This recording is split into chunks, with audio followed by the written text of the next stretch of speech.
I often notice in American movies, I often notice in mortal cinema, take American films for instance, take United States films for instance, you have Krampus or Home Alone or Wreck-It Ralph. Always a person who wants to escape abuse.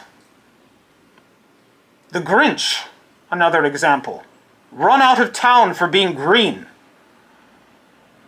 And always it is they who suffer. They try to escape, it gets worse. Always the message is, there is certain abuse that you must endure and not try to stop. Or else it gets worse and worse and worse. That sometimes being right or telling the truth doesn't matter. For it seems nature is endlessly against you and will break you and force you to endure the abuse. Oftentimes there are those who are driven to suicide, and they are blamed. They are told they must seek help when there is truly none. They offer help, but in truth all they will do is force you to endure. For that is all they seek to do, is force you to endure things that are not good and not right. What do mortals know of being healers? No one has ever sought help from them and returned feeling healed. No, none sick have gone to the doctors of the mortal world and returned feeling relief of their woes. None have gone to the doctors of the mortal worlds. None of the sick have ever gone to the doctors of the mortal world and returned with a relief from their ails and their woes. For they are not healers. They are but mortal damage limitation specialists. They do what they can to prevent the mortal body from spiraling into a worse state. But ultimately, the body must heal itself. For mortals cannot manipulate the material of reality enough to create anything of meaning or worth on their own. They can only make small improvements at best.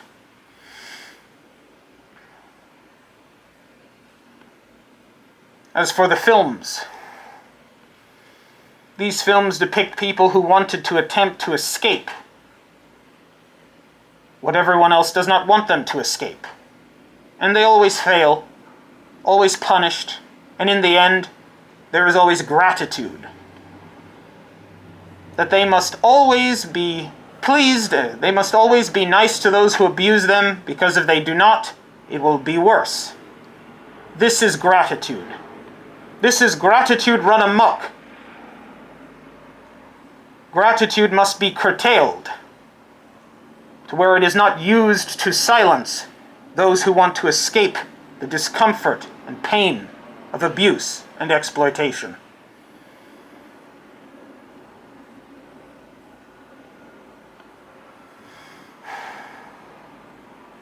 But as a parent always rejoices in an opportunity to hide behind necessity and force things on children that they do not want. True in some situations, in a world that is meaningless and made of materials that fly about flagrantly with disregard for what is good or bad for complexity, let alone conscious life. You will have to do things that are not pleasurable, that are unpleasurable, you will have to do things that are unpleasant. But a parent rejoices in this. They enjoy displeasing those they have authority over. No parent feels sorrow or defeat that they must resort to forcing something that is disturbing to their child. You never see a parent say, "Oh, this makes me feel uncomfortable. I wish I didn't have to force this on you. I feel bad that it's come to this. I have to force you to do something that you don't want to just to prevent something worse. Gee, life sure is terrible. No. I know what's best for you. A comment that all have come to know is nothing more than I'm in control, I do what I want to you, and you cannot do or say anything that I do not want. You will take something you don't want because I will force it on you.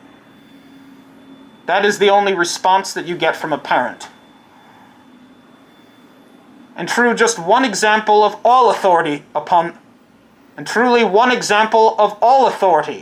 the terra firma.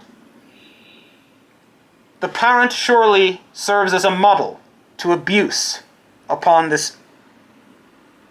The parent, and I discuss the authority of the parent, for it is used as the pillar, is used as the model for authoritarian abuse of all. It serves as the model of abuse for all. It serves as the model for abuse of most authority upon the terra firma. And this authority is wrong. You deserve to be able to challenge and fight abuse and win and be victorious and glad that you did. And those who abused should be forced to change and admit they're wrong. It is only that justice has been denied to all upon the terra firma, to which literally all the abused groups are called minorities, after children. For in fact, all abused groups are called minorities, after children.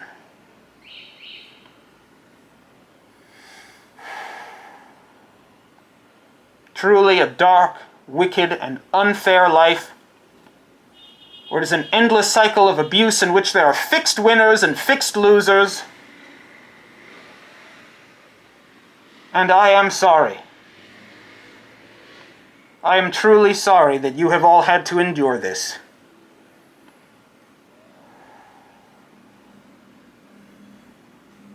But, alas, you must confront that even the victims of these crimes are not exempt, are not innocent. The only difference between you and those who have mistreated you is that you have empathy, not benevolence, nor respect, empathy. The involuntary sense that someone else's body is the same as your own, and naturally use the bodies of others as an early warning that if another with the same body as you is experiencing a bad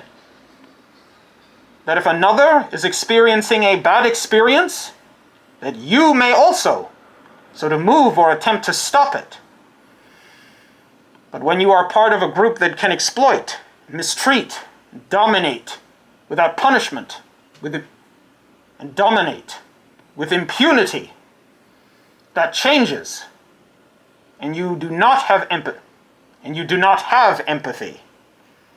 The victims must empathize with those who are cruel to them and feel dread when they are in distress.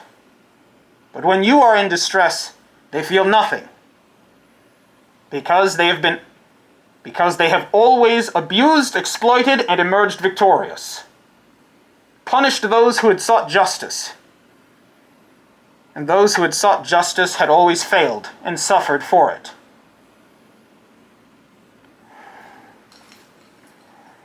Truly terrible.